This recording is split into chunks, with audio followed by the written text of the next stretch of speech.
Welcome to the Mahalo for being up so late, and aloha. Good morning or good evening, depending on if you're in Hawaiian time or Eastern time. It's just after midnight for you there, isn't it? Just about? It is 12:35 here in Paradise. Wow, thank you very much for being there. What are the conditions like at the moment, and on which island are you? We are in the island of Oahu. That's Mm-hmm. where Honolulu is, and the capital of the state is here too. Yeah, I was in Ko'olina, in fact, last winter. No, it wasn't. It was last fall. And I've been to Pearl Harbor and all that sort of thing. What are the weather conditions like there now at the moment? Right now, it's pretty good. We have basically partly cloudy skies. We're having some mountain showers.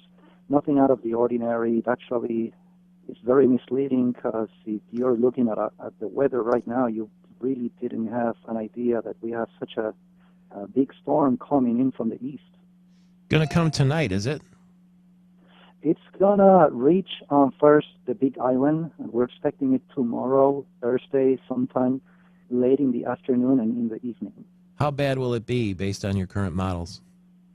Right now, it's a pretty healthy hurricane with maximum sustained winds of about 90 miles an hour. Mm-hmm. So it means that now we are expecting it to reach the eastern portion of the Big Island as a hurricane. And what about Kauai?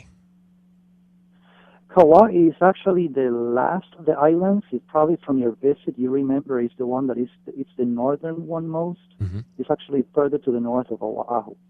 So Kauai should be on the range of the tropical storm force winds on late Friday. However, we still don't know exactly how close or how far the center of Isel is going to be from Kauai. And once Isel is gone, there's Julio after that? Julio is trailing right behind Isel, and that's exactly what makes of this case something really unique in our history. The state of Hawaii has never been threatened by two tropical cyclones, one after another. So the timing is Isel is going to bring the impacts over the state tomorrow and on Friday, and then as soon as Sunday, we might be getting the second round with Julio. And Hawaii's only been hit 3 times since 1950 by hurricanes, and you're going to get a 1-2 punch possibly.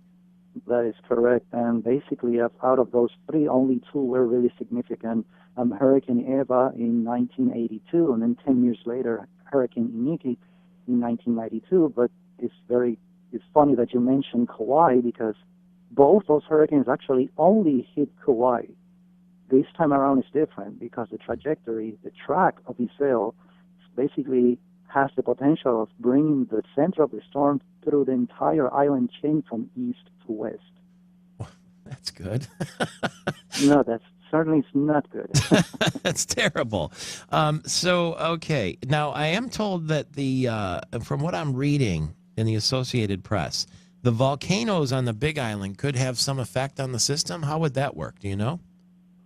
Well, normally from research and from scientific studies, what we have not discovered, but what we normally have learned from hurricane research is that if you have a fairly weak tropical storm, normally these systems are more shallow.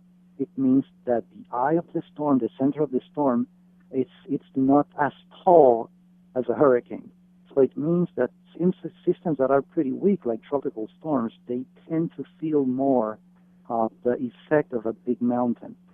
Isel right now is a healthy hurricane. It's a tall system, so we are not counting on these 2 mountains to really have a definite impact on Isel. We are preparing for a full-fledged hurricane to affect the Big Island of Hawaii tomorrow, and probably a pretty strong tropical storm for the rest of the islands. Schools, as I understand it, on the Big Island, Maui, Molokai, and Lanai are going to be closed today on Thursday. And also, they have voting going on, primary elections on Saturday.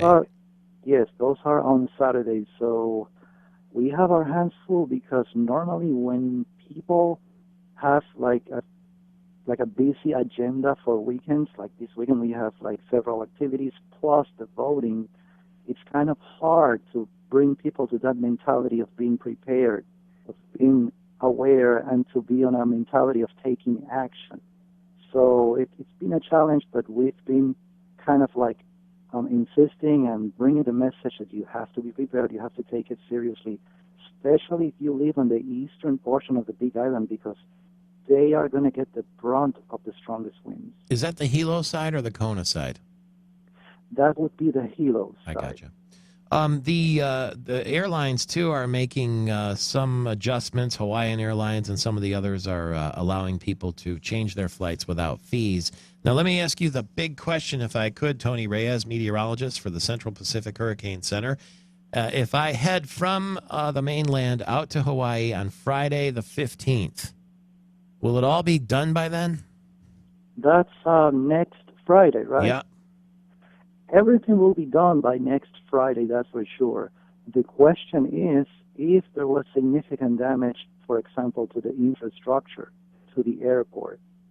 If the current track holds, it looks like the center of the sail should pass to the south of Oahu. It's going to bring a lot of rain. It's going to bring tropical storm force winds. But it remains to be seen how much physical damage is going to cause to the infrastructure, including the airport. So right now we are hoping for the best, but we certainly have to prepare for the worst.